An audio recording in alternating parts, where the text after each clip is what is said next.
a gente diz quando envolve casais binacionais, e muitas vezes vão ter, né, filhos com dupla cidadania, vão ter o patrimônio, muitos têm patrimônio no Brasil, têm patrimônio no país, se tiverem mudado do Brasil, e aí o simples fato de ser um casal binacional, a gente já chama de um divórcio internacional, porque no momento do divórcio, muitas vezes um cônjuge muda, volta para o seu país, e aí então vai ser necessário definir como que vai ficar a guarda e o regime de visitas de filhos, no caso, cada pai morando num país.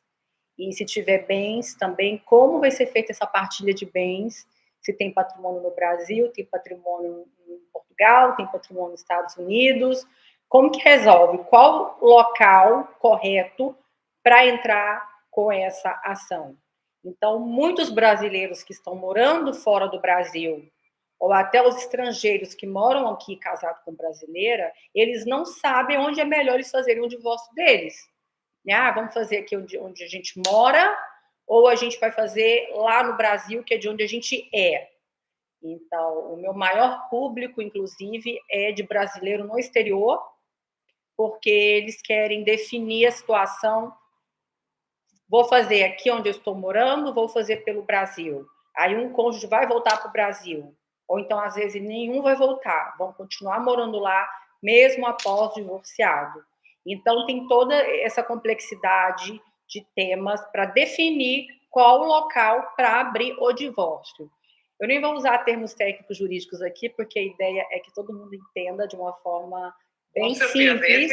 Esse aqui é o meu parâmetro do perfil, é que o seguidor possa entender o que a gente está falando. Bem simples, então não vou falar em jurisdição, foro competente, nada disso, que isso aí é muito juridiquês, é para advogado, para quem estudou direito. Vou falar da maneira que seja, com a criança de 10 anos entenda aqui. E simplificar isso tudo. Então, eles ficam na dúvida, né? Onde entramos? Qual o local para entrar com o processo? E aí, depende, porque não tem uma regra. A gente vai avaliar conforme o que aquele casal quer, se eles estão em briga ou estão em consenso. Porque se tiver em consenso, eles podem definir, escolher onde querem fazer, com base na lei mais favorável. Só que o Brasil, ele tem uma limitação com relação a patrimônio. Ele só é competente para partilhar patrimônio que é no território brasileiro. E a mesma coisa acontece lá fora. Vou dar um exemplo: Estados Unidos só tem competência para partilhar patrimônio que está no solo americano. Também não tem competência para partilhar o patrimônio do Brasil. Aí eles ficam, então agora eu não sei como que faz. Ele vai ter que fazer 2 partilhas de bens. Divórcio não precisa fazer 2 divórcios. Pode fazer um divórcio só, mas para partilhar o bem no outro país, vai ter que validar aquele divórcio no outro país para fazer a partilha de bens naquele país. Ou faz 2 divórcios. Um divórcio em cada país. Um para tratar de... Essa validação é que nem no Brasil, através do Superior Tribunal? Como é que é no exterior para te validar um casamento brasileiro no exterior? Então, o casamento lá tem que ser feita a transcrição do casamento lá no cartório de lá. É mesmo o processo inverso, igual é feito no Brasil. E quando fizer o divórcio, é a mesma coisa. Se o divórcio for aqui e por algum motivo tem necessidade de dar validade lá para partilhar o bem lá, ou mesmo que seja para implementar o regime de visitas e como ficou definida a guarda, vai fazer o processo inverso. O advogado lá vai ter que entrar com a validação do divórcio estrangeiro também lá. E também é no Tribunal, também na Justiça que se faz isso, Arielle, lá. Lá não tem um STJ, é diferente as Cortes Supremas lá. Exatamente, mas é judicial também. Isso. Agora, se for consenso, vai ser administrativo. Se tiver sido consensual aqui, aí lá é possível fazer de forma administrativa. Assim como aqui, quando não envolve filho e não envolve patrimônio, dá para fazer consensual, dá para fazer no cartório, de forma administrativa. Mas sempre que envolva filhos, o Brasil exige que seja pelo STJ. Já lá nos Estados Unidos, a lei deles, eles não têm essa exigência com menor, porque se for consensual, eles podem fazer o divórcio de forma administrativa. Então, essa validação, tudo em consenso, todo mundo assinando, é possível também fazer de forma administrativa lá.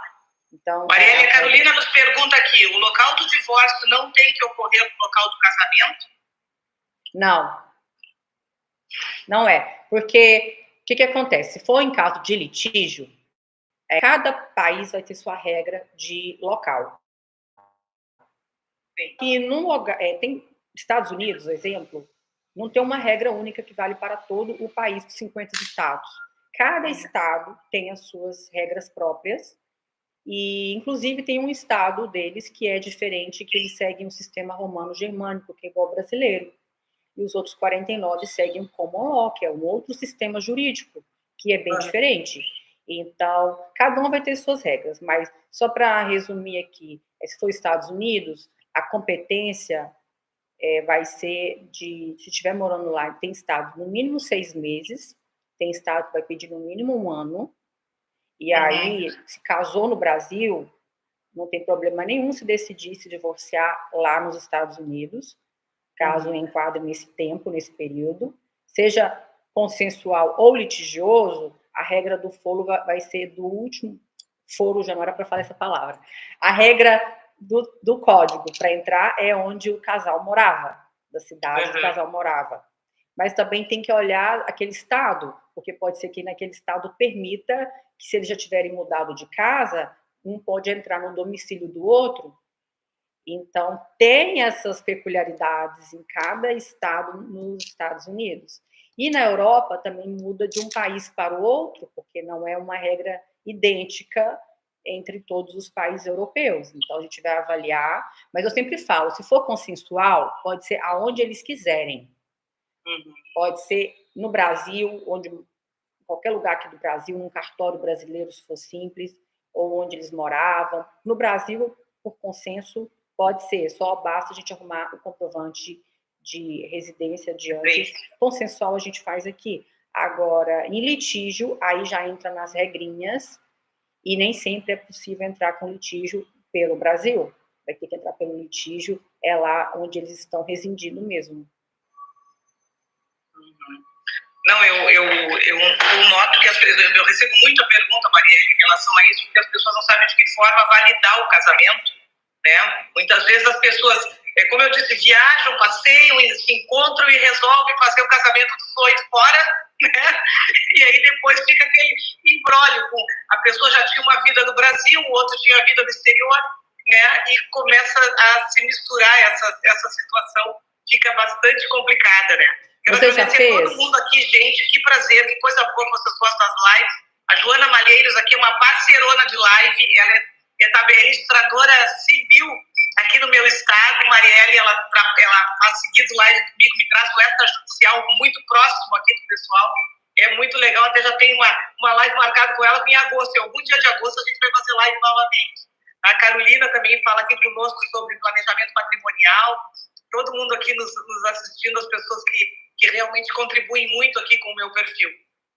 Marielle, me diz uma coisa, e como é que fica a situação, nos explica um pouco a situação na Europa de filhos, como é que funciona a pensão lá, como é que funciona a execução de alimentos lá, como é que as pessoas vão supor, hoje eu tenho situações que já me falaram de pessoas que estão no Brasil, precisam citar uma pessoa no exterior, que é aquela novela, né, mexicana, para poder conseguir encontrar o endereço. Depois de encontrar o endereço, a pessoa não aparece, a carta rogatória é um pavor. Mas hoje já tem alguns entendimentos em alguns países, até por e-mail, de serem citadas pessoas, né? Então, eu quero que tu dê só um parâmetro aí para nós, para as pessoas saberem que não às vezes é muito moroso, é difícil, mas nunca vai ser impossível de ser citado a outra parte num país estrangeiro, né? Com a inteligência artificial chegando, depois da pandemia, muitas coisas estão em mudança em todo o mundo, né? Então, assim como no Brasil começou a ter permissão para a citação eletrônica, como a prioridade, inclusive, via WhatsApp, via e-mail, lá fora também há entendimentos dessa possibilidade. Então, a gente encaminhar essa carta rogatória de forma eletrônica, Mas, ainda assim, eu acho mais resultado prático quando você já entra direto no país que você quer executar, através de um advogado local. Tem uma chance de rapidez e êxito muito maior. Então, eu priorizo isso. Eu priorizo contatar um advogado parceiro lá no estrangeiro para que seja aberta uma ação originária lá na cidade do devedor, por questões de efetividade e resultado prático mesmo. Com certeza, com certeza. Aqui já é difícil, né, Marielle? Tu imagina Exatamente, imagina fora. Num outro país, tu tentar buscar essa pessoa, né? E lá também tem o rito da prisão, tem o rito da penhora. Como é que funciona isso no estrangeiro? Depende, porque o Brasil é o lugar mais evoluído em termos de direito de família. Então, tem muita coisa que na lei brasileira e na jurisprudência brasileira é permitido, que lá fora não existe. Para você ter uma ideia, Portugal, que foi onde eu estudei, fiz mestrado, lá não existe prisão civil para devedor de pensão alimentícia. Igual temos no Brasil prisão civil, lá não existe. E lá, no caso, inclusive, é tão diferente que a regra da lei deles não estendeu para o âmbito familiar a obrigação de pagar os alimentos, porque lá existe como se fosse uma caixa de assistência para o governo pagar a pensão no caso de um filho que a mãe está pedindo pensão para o pai, porque esse pai, para ele não pagar a pensão, é porque realmente ele não tem condição, ele está desempregado. E aí não existe aí isso. O Estado, aí o Estado arca, paga, só que esse pai tem que ficar prestando contas que ele está procurando emprego, que ele ainda não encontrou, porque não existe prisão civil para devedor, e aí o Estado traz esse encargo para ele. Não é como no Brasil, que fica na esfera privada, que a nossa lei, a Constituição, fala que é entre familiares, pais, tios, ficar. Lá não, lá é diferente nessa parte. Só que um país pode mudar a regra de um país por outro. Não quer dizer que se em Portugal é assim, que todos os europeus também seja assim, que a gente vai ter que ver, país por país, como trata a questão da execução de alimentos, especificamente falando no sistema de família, porque a tendência em muitos europeus é isso, porque lá os pais pagam pensão. Não é igual aqui no Brasil. Quando não paga, é porque realmente ele não tem condição. O que eu vejo é que é muito cultural isso, né, Maria? E aí ele comprova para o governo que ele não está pagando. E aí ele comprova que ele não está pagando por não ter condição, não tem dinheiro em conta, não tem trabalho, não tem nada. E aí dessa forma, aciona o governo paga esses alimentos, só que esse pai, ele é como se tivesse que ficar prestando contas, que também não vai ser assim, então agora vai pagar para sempre. Não, ele tem que ficar prestando contas que ele ainda não arrumou emprego, que ele ainda está procurando, porque o intuito é pagar. Então, lá fora não acontecem coisas igual acontecem no Brasil. Por isso que as legislações também têm essas diferenças, porque a cultura é diferente, a mentalidade é diferente. Isso é que eu vejo, né, Marielle? Porque aqui o nosso cenário aqui, eu vejo, se o Estado pegar essa responsabilidade, eu vou te dizer, não tem condição. Exatamente, isso aí vai virar o costume, né? E não vai mais haver quem queira pagar a pensão. Né? Eu já noto a dificuldade que a gente tem, mesmo quando tu estás executando os alimentos, a dificuldade que tu tens, primeiro de encontrar o devedor, depois de encontrar bens do devedor, depois ele vem ao processo, aí só o tempo que leva entre ele vir justificar, tu impugnar e o juiz decidir qualquer coisa, só isso aí passou 2, 3 meses já do tempo desde a citação, né? E o menor está lá, a deriva, né? Então, realmente é muito interessante isso do Estado tomar conta, mas o que eu noto é isso, é a cultura do povo, né, da responsabilidade que é sua e que ele tem que comprovar que ele não pode fazer isso. Olha, eu não consigo pagar por isso e por isso. Né? Vem de uma educação, de uma estrutura que o governo dá, porque a educação ela é gratuita e boa, a saúde é gratuita e boa, muitas vezes tem subsídio do governo para moradias, e então vem de uma cultura, mas de uma educação, de toda uma estrutura de políticas públicas para aquele país funcionar, porque são os europeus, a maioria é país de primeiro mundo, então tem todo esse suporte que, quando o pai lá paga alimentos, ele paga um valor tão baixo, porque realmente é para comida, porque a educação tem do governo, a saúde tem do governo, e aí a pensão é para pagar comida e moradia, se for o caso, porque a depender tem subsídios, então tem pensões, é muito comum pensões baixas, tipo 300 euros, 400 euros, porque realmente é para alimentação, é para sobrevivência, porque o governo garante coisas que não é tão comum no Brasil, né? A gente sabe que temos o SUS, temos a educação pública, mas não é da mesma qualidade. E aí, quem quer uma qualidade melhor prefere a particular. Uhum. Como é que funciona, Maria, a situação de guarda? Lá também a preferência da mãe? Sim. As guardas são exatamente, funcionam como as nossas, a compartilhada, a unilateral? Tirando o mundo árabe, todos os países que seguem o islamismo, que a tendência é o pai, e na Rússia também fica com o pai, mas os europeus, no geral, e os anglo-saxões também, Austrália, Nova Zelândia, Inglaterra, Irlanda, Estados Unidos, Canadá e América toda, a tendência é ficar com a mãe.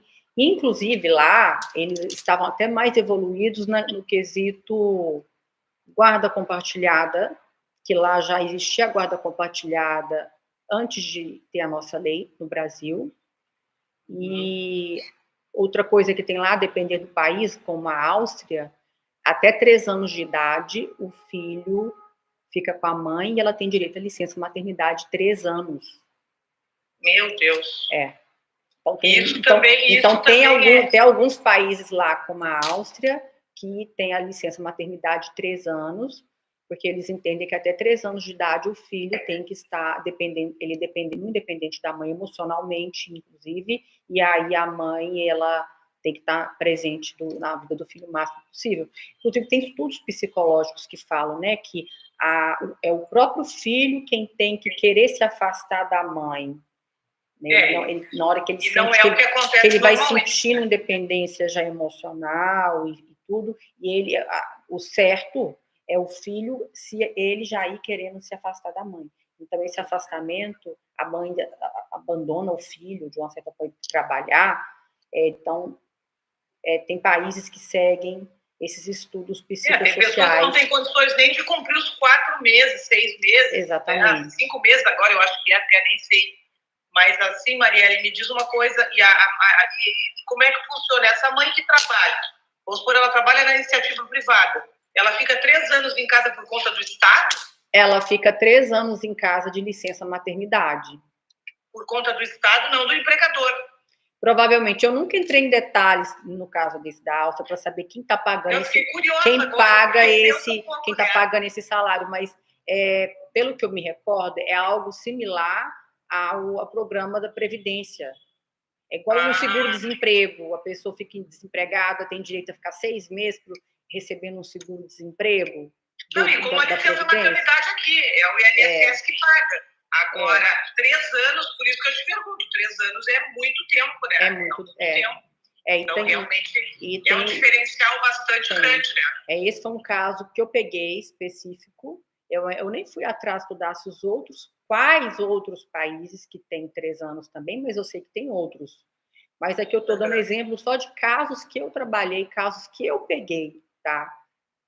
Trazendo aqui de tema, de assunto. Marielle, como é que foi?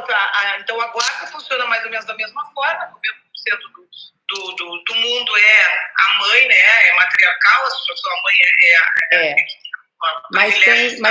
Mas tem um detalhe. Desse negócio dos 3 anos, para praticamente todos os europeus, eles entendem, inclusive, que se o filho nasceu... Vou colocar um país aqui agora, França. Nasceu lá e morou lá até 3 anos de idade com os pais. E aí a mãe é brasileira. Quando o filho está com 4 anos, ela resolve divorciar e quer vir embora para o Brasil trazendo o filho. Aí ela vai ter problema. Porque e se esse pai for para o litígio falando que não aceita o filho ir para o Brasil com a mãe, que ele quer a guarda para ficar com ele, o entendimento é de que a criança vai ficar no país onde ela nasceu e já está com mais de 3 anos habituada ao local, ao seu habitat, à sua nacionalidade. E aí, muitas mães brasileiras, elas ou fica lá depois do divórcio por causa do filho, e aí várias já me relataram que foram obrigadas a ficarem morando lá, mesmo sem querer, até o filho completar 18 anos de idade, ele ia ter que morar lá, senão ele ia ter que se afastar do filho, porque havia perdido na justiça, ou então ela vem embora para o Brasil e deixa o filho com o pai, porque na hora que vai para o litígio, essas mães brasileiras, a maioria perdem a guarda do pai, porque entendem, na verdade é porque eles definem a favor do nacional, e aí avaliam a nacionalidade da criança e aonde ela viveu a vida dela toda. Então, se o pai fala, não, eu quero que mantenha, que fique aqui comigo, aí os tribunais, eles julgam favorável a esse nacional, com base nesse entendimento, que é onde a criança nasceu. Já criou uma raiz. Esse aqui já criou uma raiz, é o lugar dela, onde ela já viveu mais de 3 anos, e aí, então, eles sempre sentenciam para a criança ficar no país onde ela é nacional e onde ela viveu a maior parte do tempo. Aí eu falo, você quer vir para o Brasil com seu filho, então venha antes dele completar 3 anos de idade, que a sua chance é maior, ou então... Mas também não é uma garantia. Não, se vier antes dos 3 anos de idade, aí isso já aumenta drasticamente, porque ainda é muito pequeno, é muito bebê, 1 ano e meio, 2 anos... Não, primeiro, até 3 anos de... Exato, primeiro, que até 3 anos não pode se afastar da mãe. Começa por esse primeiro ponto.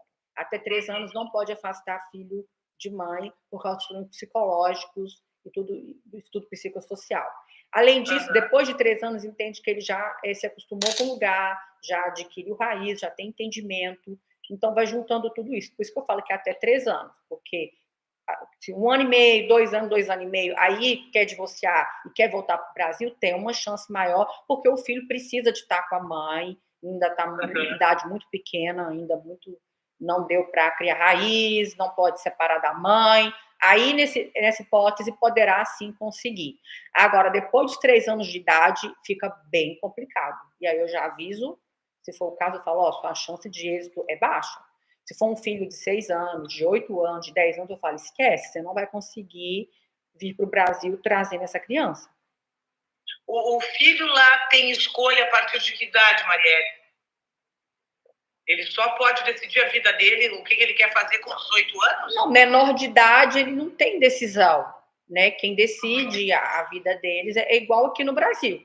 A partir de 12 anos pode ser ouvido, mas não tem poder de decisão nenhuma. Quem decide é a justiça, se estiver brigando, é a justiça que decide, ou então, em acordo, os pais decidem. Mas e lá, existe qual idade seria considerada para a criança ser ouvida, pelo menos a vontade dela, se ela quer estar com o pai ou estar com a mãe? A partir de 12 anos, a partir de 14 determinados países.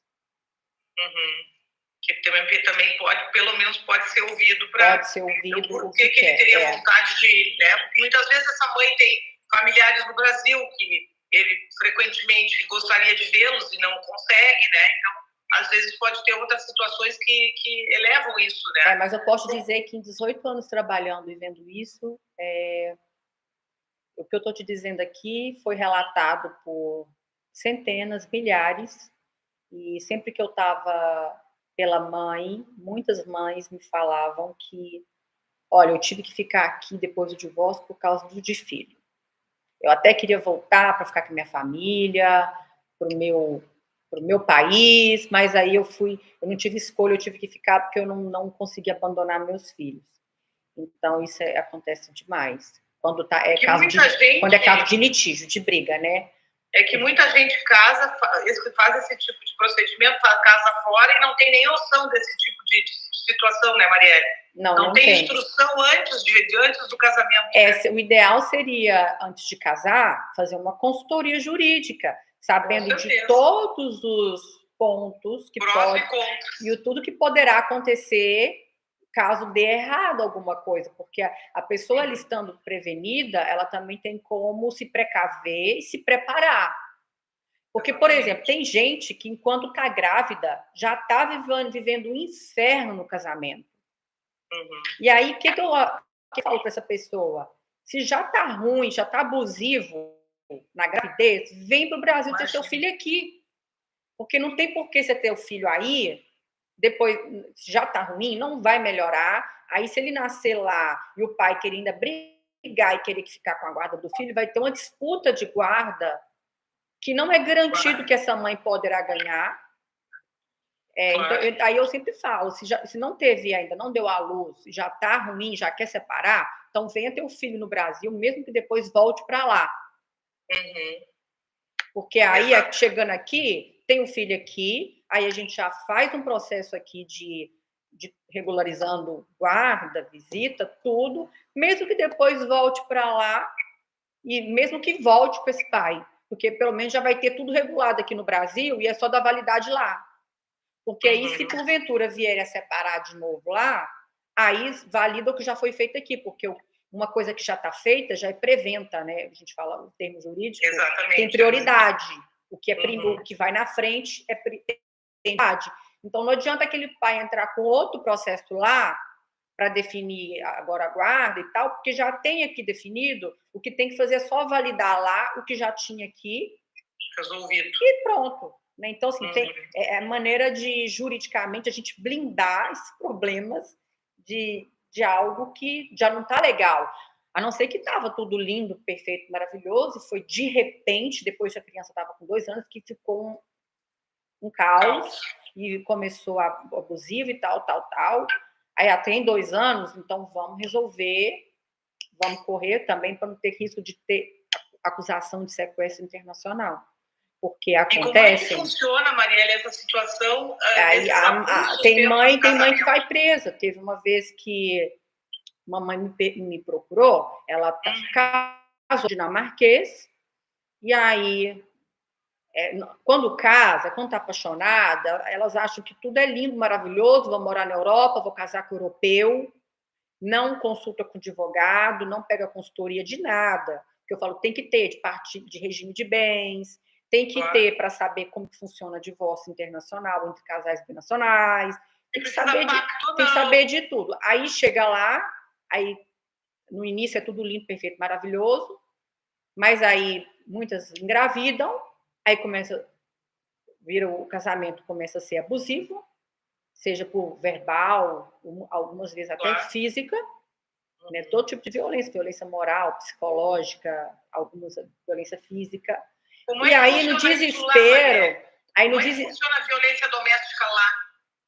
Então, a violência doméstica lá, a mãe que está sofrendo, ela tem também que ir para a delegacia e denunciar. Só que lá também muitas não denunciam isso. Para você ter ideia, Portugal tem mais violência doméstica do que no Brasil. Meu Deus.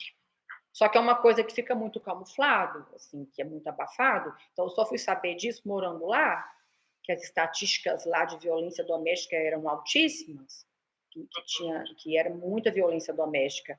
E aí... Mas então, por que elas não acreditam na punição, Marielle?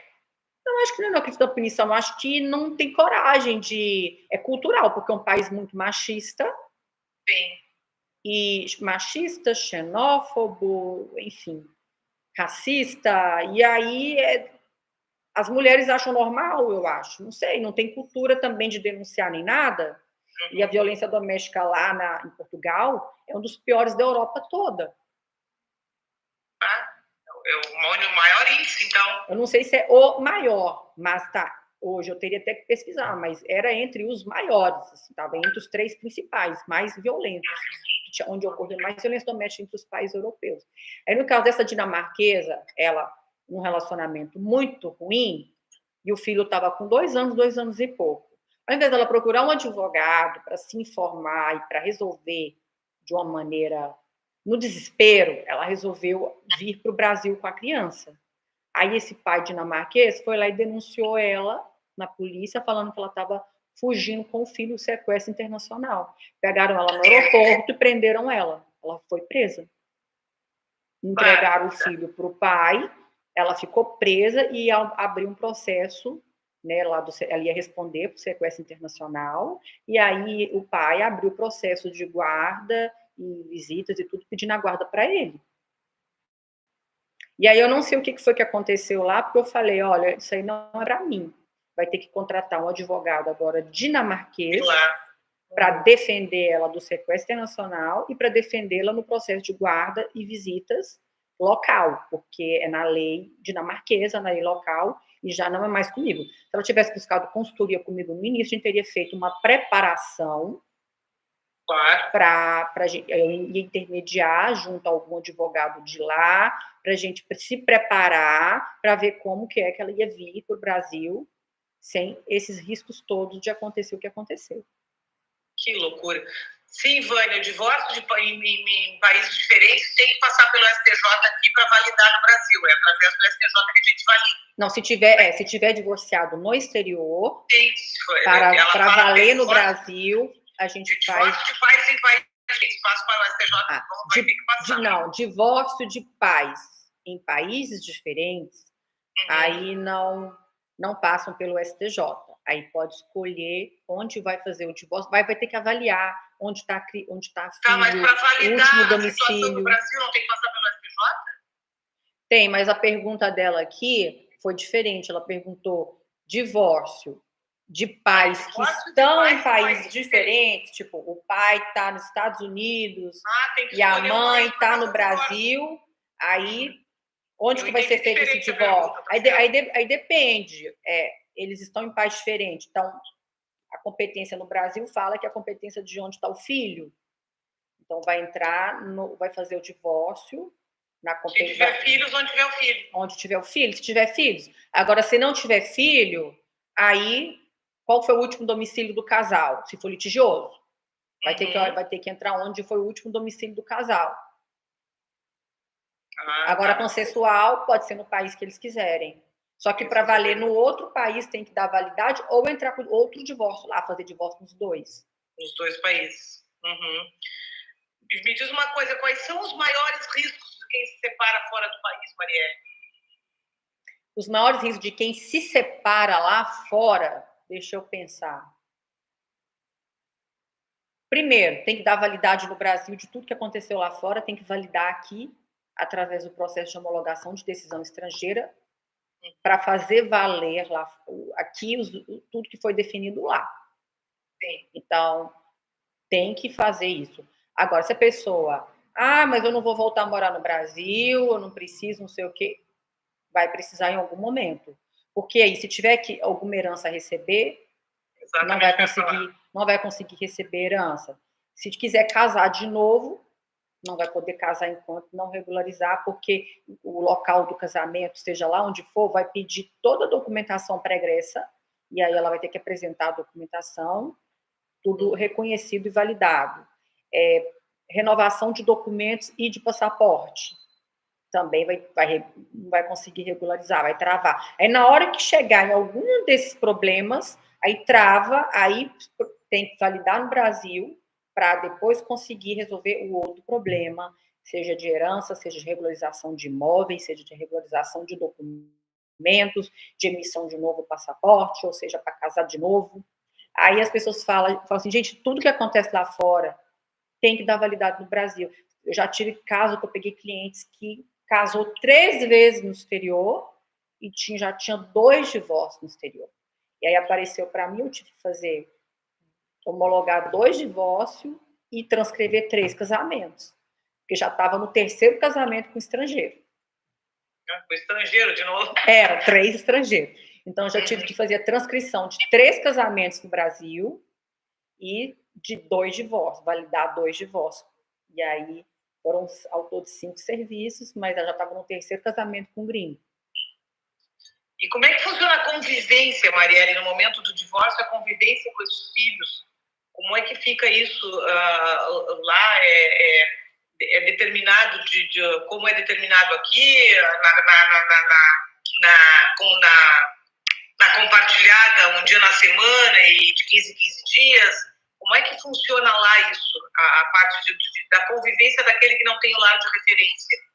Tem países que existem a guarda alternada, coisa que no Brasil... 15 dias, uma semana. Aqui no Brasil não tem, mas há países no mundo que existe a guarda alternada, então mesmo na briga, no litígio, pode ser definido dessa maneira, que no Brasil só é possível um consenso.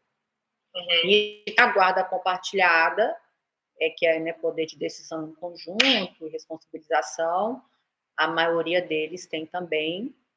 Então, em regra, não é... O que vai mudar é que alguns países têm a guarda alternada e, se estiverem brigando, aí vai definir uma semana na casa de um, uma semana na casa do outro, ou 15 dias na casa de um, 15 dias na casa do outro. Alternada, então. Lá se usa muito alternada. Alguns países existem ordenamento jurídico guarda alternada. No Brasil não tem, mas é possível de forma amigável, né? Já vi isso acontecer realmente de forma consensual. Quando realmente, é aquilo que eu digo, né, Marielle? Quando o casamento se desfaz no momento certo, né, que as pessoas conseguem conversar sobre a quebra daquela relação, geralmente acontecem essas coisas boas. Para pensar no melhor para os filhos, né? Exatamente. Eu tive um caso que foi muito, assim, nem eu entendia como, mas eles faziam guarda alternada consensual, mas, tipo, cada dia na casa de um. Eu achava muito doido. Era, tipo, dia sim, dia não. A dia não tem referência com nada, dia sim, dia não. Imagina, assim, era cada um vivendo na sua casa, aí, mas cada dia era um que levava na escola e buscava. Aí o menino estava dia sim, dia não. Dia sim, dia não. Ficava esse revezamento. Um dia dorme na casa do pai, outro dia na casa da mamãe. Um dia na casa do pai, e tipo assim. Isso aí eu acho um absurdo, sabe, Marielle? Ao meu ver, psicologicamente, a gente sabe que tem que ter uma referência. Eu também acho. Aí durou, foi um prazo de uns... Tinha 2 aninhos quando eles se separaram. Aí, porque esse pai, ele não queria ficar sem esse filho de jeito nenhum. E aí essa mãe acabou, para não entrar numa confusão, numa briga, acabou aceitando esse negócio de dia sim, dia não. Mas era uma loucura, porque assim, nem ele nem ela não conseguiam reconstruir a sua vida, porque eles estavam completamente ligados emocionalmente um ao outro, por conta de um filho, vivendo em função do filho, e se vendo todos os dias. Então, não tinha como arrumar um novo namorado, reconstruir a vida, porque está muito preso emocionalmente mas o que eu penso é assim, onde é que está o Ministério Público com a vida desse menor? Mas foi consensual, né? E consensual pode tudo. Mas eu vou te dizer, eu particularmente não consigo entender o Ministério Público dar um parecer favorável. E consensual pode tudo. Aí, se o pai e a mãe quer, porque ambos querem ter 50% de convivência igual e não quer ficar uma semana sem ver filho, ou não quer ficar 3 dias sem ver filho, como era o caso, consensual, o pai e a mãe concordaram, e aí homologaram esse acordo e ficaram vivendo assim. Com a minha experiência. Pois e ficaram vivendo desse jeito, porque os pais queriam. Os dois queriam desse jeito. Não tem. Mas isso é um tremendo absurdo, né? É um tremendo absurdo. Aí, tipo assim, o casal acabou, mas o filho... O casal acabou, mas a parentalidade não. Então, vamos cada um morar na sua casa, mas o nosso filho vai ficar como se tivesse ainda... Aí cada dia ele dorme numa casa. E eles estavam assim, conviveram assim mais ou menos uns, deixa eu ver, de 2015 a 2019. Aí esse casal resolveu reatar, foram morar nos Estados Unidos. Olha o que aconteceu, hein? Foram morar nos Estados Unidos, em São Francisco, resolveram voltar. Aí papai, mamãe e filho junto de novo, lá no exterior, arrumaram um cargo bom lá, ela trabalhava home office. Aí só que aí veio a pandemia. Quando chegou a pandemia, eles começaram a viver novamente um inferno. Violência abusiva, e ele muita briga, e ela começou a sofrer muita violência psicológica, de todos os tipos, e sentindo também o filho. Aí ela veio passar em dezembro, ela ficou nessa situação 2 anos vivendo na pandemia. Aí depois, em dezembro de 2021, ela conseguiu viajar para o Brasil com autorização do pai para vir passar com a família no Natal. Só que aí ela veio, arrumou advogado e entrou na justiça e não voltou mais para os Estados Unidos. E aí o pai ficou louco, indignado, aí arrumou um advogado americano para defendê-lo, para pedir a guarda para ele, que queria que o filho ficasse com ele, alegou sequestro internacional, que autorizou ela viajar, mas que não autorizou ela vir de mudança. E aí ele travou uma briga com ela, que ele queria a guarda para ele e queria que o filho voltasse para os Estados Unidos, que era só para ela ficar aqui. E aí foi para essa briga judicial aí, e aí brigou mais ou menos 2 anos, e esse pai ficou sem ver um filho tempão, e sem pagar pensão tempão, que ele não pagava pensão também de ruim, porque ele ganhava uns 60 mil reais lá, ele não pagava porque ele queria a guarda, e queria que ela, ou então ela voltasse, ele queria o filho. E aí ela ficou sem receber pensão uns 2 anos, assim, ficou numa situação bem difícil, tendo que bancar, porque ela queria bancar a situação do filho na mesma padrão. Então, ela não abriu mão da escola que ela pagava de 6 mil reais, que sempre pagou a escola suíça. Então, assim, ela ficou vivendo uma vida... caiu muito o padrão dela, mas ela não abria mão de dar o melhor para o filho. Vou continuar com meu filho na escola suíça, vou continuar, que desde 2 anos não vai para a escola suíça, não é agora que eu vou, porque eu não tenho pensão. Mas foi um horror, assim, ela ficou sem pensão e ficou brigando por essa guarda internacional, e esse pai queria de todo jeito essa guarda para ele. Depois de tanto brigar por causa de dinheiro, aí ela resolveu também fazer um acordo com ele, porque ele já estava devendo também uma pensão enorme, já passava de 200, 300 mil reais, que era o valor que ela pleiteava de pensão, em torno de 11 mil ao mês, né? Então já estava 2 anos sem pagar. Aí ela acabou fazendo um acordo com ele para ele pagar os atrasados e definindo um sistema de guarda compartilhada e tentando amplificar ao máximo esse convívio em país diferente e permitindo ele viajar, levar o filho para os Estados Unidos, passar as férias inteiras com o pai. Enfim, foi bom que depois de 2 anos de muita briga conseguiu ser feito um acordo para esse caso. Hoje essa criança está com seus 12 anos de idade. Aí ele fala com o pai 1h30 todos os dias por videochamada. Que coisa boa, né? Quando se leva em consideração o filho, o resultado sempre é bom, né, Maria? Mas olha como que começou. Começou com dia sim, dia não. Depois virou guerra, depois virou Terceira Guerra Mundial, e agora eles estão... aí agora estão nessa convivência em países diferentes, e agora a última novidade, aí já tem um acordo definido, tá tudo certo. Agora a última novidade é que ele está voltando para o Brasil. Então a pensão vai diminuir, vai mudar, e vai ter que mudar, vai ter que rever acordo de pensão, porque assim, a pensão vai cair, porque ele vai trabalhar agora no Brasil, em outro emprego, com salário menor, está definindo qual cidade vai morar, para definir como que serão feitas agora a viagem, porque se for, né, no Brasil, facilita, do que Estados Unidos, Brasil, cidades, Brasília, Rio, São Paulo, Rio, vai facilitar muito. Ela mora no Rio, me disse que talvez o pai vai para Brasília ou para São Paulo. Se for São Paulo, é 1h30, 1 hora de voo, 1 horinha.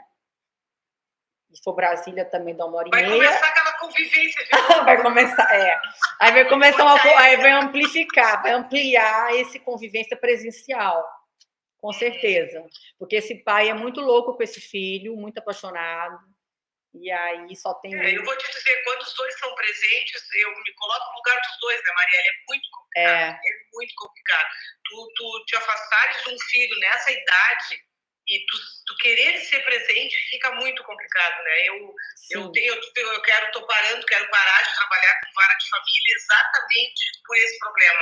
Não quero mais saber de pensão alimentícia, de guarda, de visitação, não quero saber mais disso, porque me desgasta demais, sabe? Eu escolho a briga que eu quero entrar. Não é toda a causa que eu pego. Eu não tenho mais idade para ficar. E outra coisa, tu entrega uma sentença homologada, um processo acabado, e o teu trabalho parece que não vai terminar nunca. Porque, como eu te disse, as pessoas acabam se separando de uma situação tão precária já, né, que não se falam mais, que eles ficam dependentes do advogado para poder falar com a outra parte. E o teu trabalho parece que não vai acabar nunca, e é uma briga. A fulana fez isso, o Beltrano fez aquilo. Eu realmente não quero mais... Mas eu escolho as brigas pelas quais eu quero brigar. Eu deixo isso bem claro. Não é toda causa, não é todo cliente, não é toda causa que eu pego. Porque primeiro eu tenho que ver que realmente que é um ato de injustiça que está acontecendo ali. Segundo, eu tenho que comprar a briga para mim, para querer eu fazer justiça, com base do que eu sei que eu consigo resolver. Mas e também que seja uma remuneração compatível com o trabalho, com o trabalho que eu vou fazer. Com a responsabilidade. Né? Exatamente. Mas eu sempre falo para os meus clientes, eu escolho a briga que eu quero entrar. Porque tem muita briga que eu recuso. Não é, você me desculpa, mas a sua briga eu não vou pegar. Eu tenho recusado bastante coisa ultimamente, né? Eu recuso. Na área de família, eu recuso muita coisa. Eu escolho os clientes que eu quero trabalhar. Vou mais para o lado do planejamento sucessório, né? Fazer divórcio com partilha, topo todas, não tem problema nenhum. Agora, fazer divórcio com situação de filhos menores, eu realmente estou abdicando da coisa porque eu me envolvo, eu realmente não consigo desligar o celular, eu fico preocupada, então meu celular é 24 horas, eu já tenho 61, né? O meu também, meu celular também é 24 horas. Mas ainda bem, eu escolho tão bem meus clientes que até eles têm um pouco até de noção de não me incomodar no fim de semana, mas antigamente me incomodavam mais, eu fico ficando cada vez mais seletiva. Qual briga que eu vou pegar? Qual cliente que eu quero? Tem situações que a pessoa não sabe o que fazer, né, Maria? Sim. Não, acontece muitas vezes. A gente tem que socorrer. O que faz? Faz isso, faz aquilo, faz isso. Vai lá na delegacia agora, chama a polícia, vai com mandado de prisão, vai lá, cumpre, manda a polícia cumprir. Eu tenho que ficar dando as orientações ali que tá um problema acontecendo. As últimas situações que me aconteceram, o pai queria convivência com a mãe burlava isso. Sabe? As pessoas acham que isso não acontece. Isso acontece muito. Alienação parental por parte de mulher acontece muito. Eu vivi situações aqui... Nossa, demais. As pessoas acham que o pai é elas são alienadoras sem saber que são. Por quê? Porque a maioria não entende psicologia, não sabe. Então, elas não têm nem ideia do que elas estão fazendo. É alienação. Então, precisa vir um profissional de fora para explicar para ela. Porque, como ela não tem noção nenhuma de psicologia, ela não tem noção do prejuízo emocional que ela está causando no filho. Por desconhecimento. Por desconhecimento mas eu mesmo. Vou te dizer, eu peguei mães bem instruídas, e vou te contar, muitas instruídas por colegas. E tem também os casos que é vingança, que é porque não aceita o fim, que é porque está com raiva, e aí usa o filho de arma e quer afastar o filho. Começa a ter uma vida emocional resolvida do outro lado. Isso aí incomoda muita gente, né? Quando o outro arruma um outro casamento, ou tem uma namorada, ou ela tem um namorado, ali começam os problemas. Né? Então aí a gente vê que ninguém está vendo a situação do filho, está vendo o próprio ego, né? Eu fui trocada, né? Então é uma situação que infelizmente está acontecendo muito. Marielle, para nós encerrar, porque eu não quero que o Instagram encerre a nossa live assim.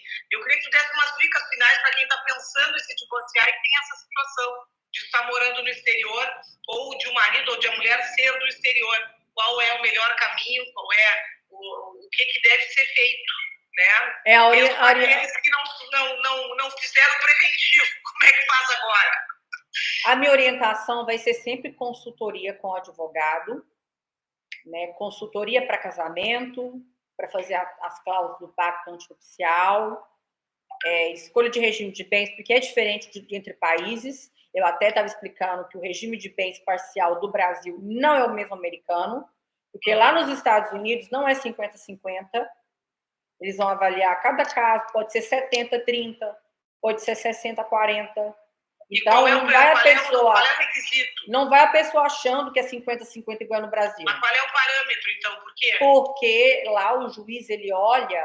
Lá o nome do regime, inclusive, não é parcial de bens. É distribuição equitativa. E aí, que é o mais próximo do parcial de bens. Então, ele vai avaliar o que cada um comprou, o que cada um realmente contribuiu na compra. Perfeito.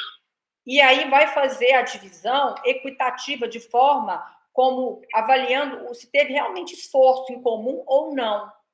Então, não é simplesmente porque adotou aquele regime que é 50-50, porque os Estados Unidos eles têm uma outra cultura, porque lá trabalha muito, e trabalha igual homem, até mais que homem. Então, eles têm uma cultura de meritocracia, uma cultura de muito trabalho. Então, eu falo assim, que para a mulher, a vida nos Estados Unidos não é muito boa, porque a mulher nos Estados Unidos, ela trabalha muito, tem uma coisa muito igualitária, essa questão de trabalho. E aí, lá a justiça, ela olha, é realmente o que cada um contribuiu, o que cada um comprou. Então, não é metade. Ah, mas ela era do lar, ficava cuidando dos... Lá não tem esse negócio de Brasil. Ah, mas ela era do lar, ela se abdicou da carreira para cuidar da casa e dos filhos. Estados Unidos não tem isso. Os americanos não quer saber. Quer saber, vai dividir ali, beleza. Então, ela cuidou da casa, ela abdicou, tá, mas ela não trabalhou porque ela não queria, porque o marido não deixou, como é que é? Porque lá nos Estados Unidos não tem muito essa. Lá nos Estados Unidos, mulher trabalha igual homem. Não tem essa de marido, eu não quero que mulher minha trabalhe. Eu não deixo mulher trabalhar. Lá não existe isso. Então, só famílias muito ricas é que a mulher é simplesmente uma housewife, uma dona de casa.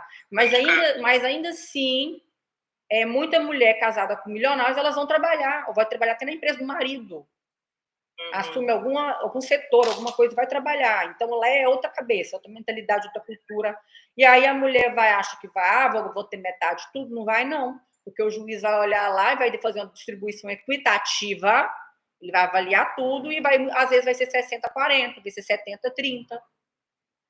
Acontece isso demais. Lá não existe esse negócio 50-50. Então, as pessoas não sabem, as pessoas acham que lá é igualzinho aqui, não é. E você vê, 2 milhões de brasileiros moram nos Estados Unidos, eles não sabem que lá... então eu vou para a justiça pedir pensão. Muitas vezes vai perder. O juiz não vai dar pensão, porque não é igual à cultura brasileira. Então, essa semana me procurou uma brasileira que falou que queria divorciar, que era litigioso. Eu falei, tem filho, tem patrimônio? E ela, não. Eu falei, qual que é o ponto do litígio? Ela falou, eu quero pensão. Eu falei, você vai gastar no mínimo de 10 a 15 mil dólares para entrar com divórcio litigioso. E não falei para ela, mas assim, ela ainda tem chance ainda de perder, de não ganhar pensão, porque lá nos Estados Unidos tem essa cultura de mulher trabalhar igual homem, então ainda tem o risco dela perder, dela não conseguir. Não é igual que no Brasil, que ela vai ter uma pensão de 2 anos temporária, 1 ano e meio temporária, até se restabelecer. Lá nos Estados Unidos, a chance real dela é de perder, é de não ter direito à pensão, mas com uma moça nova, menos de 30 anos, e vai falar, a gente não quer saber, vai procurar trabalho, você é novinha. Lá tem as regras trabalhistas são completamente diferentes. Tudo. É outro sistema, é outra cultura, é tudo diferente, não tem como, não tem. O empreendedorismo é muito validado lá, né? Lá é meritocracia, lá é cada um por si, Deus por todo. Não tem Estado, não tem esse negócio de mamar no Estado, governo, serviço público. Nos Estados Unidos não tem nada disso, é outra parada lá, é outra coisa. Eu acho uma coisa boa para a gente pegar um gancho para fazer uma outra live sobre a situação, como é que fica quando as pessoas têm empresa em conjunto lá, como é que fica vai olhar o quanto cada um é sócio um do outro mesmo, o quanto cada um trabalhou, o quanto cada um provar de trabalho porque imagina, a gente abriu junto e a gente colocou sociedade, vamos supor, 50-50, mas só um trabalhou, o outro não trabalhou. Aí eles olham isso. Se o cara que só um trabalhou provar que só ele trabalhou, não vai dividir metade, porque na cota social está metade. Porque se ele provar que um trabalhou e o outro não, vai ser equitativo. Então vai ser 70-30. Vai ser 80-20. Acontece isso lá. Então, litígio... É muito diferente. É muito diferente. O litígio lá é bem complicado e é bem caro. Um divórcio litigioso lá é, no mínimo, $15 mil por cônjuge. Por cônjuge. E eu já avisei, aí eu já falo. Eu não sei se eu entro aqui ou se eu entro aí. Eu falei, depende. Eu tô até com casa agora. Eu já expliquei para ela, se for entrar nos Estados Unidos, quer ir pro pau aí, então vai ser no mínimo $15 mil por cônjuge, mínimo. Porque tem duas empresas lá para discutir. Aí ela, não, então é melhor fazer pelo Brasil. Não dá nem para ter escolha. Muitas vezes não dá nem para ter escolha. Tem que ser assim, então não posso escolher. A depender do caso, não dá para ter escolha. E se for realmente briga, se for pro pau e tiver que ser nos Estados Unidos, aí vai deixar muito dinheiro na mesa e essa distribuição de bens não vai ser 50-50. Bom, minha amiga, quero te agradecer. Já passou 1 hora aqui correndo, né? Sim. Eu digo, as lives são pequenas para tudo que a gente tem para falar. Mas foi tão maravilhoso, porque eu também aprendi coisas. É muita história, é muito caso, né? Que eu não fazia ideia. Nós vamos ter que ter um outro assunto para nós voltarmos a conversar aqui. Agora, imagina, eu vou palestrar na Holanda. E eu vou ter que explicar esses casos todo em inglês, imagina. Não, me convidasse, quem sabe eu consigo Contar essas histórias em inglês. Eu já até marquei que minha professora de inglês jurídico, já estou semana que vem começando a me preparar no inglês jurídico para usar todos os termos técnicos legais do juridiquês inglês, né? Uhum. Não, mas eu não tirei da cabeça de poder ir discutir. Vamos ver, quem sabe eu ainda consigo ir. Em setembro, né? Setembro, 22, 23 de setembro, o Fórum Mundial dos Advogados. Quero te agradecer de coração por ter tirado 1 hora aí do teu tempo para instruir aqui os meus seguidores, tá, pessoal? A Marielle, muito obrigada, o prazer foi Marielle meu. Brito, advogada, e tem o como é? Pauta, como é? Advocacia em pauta.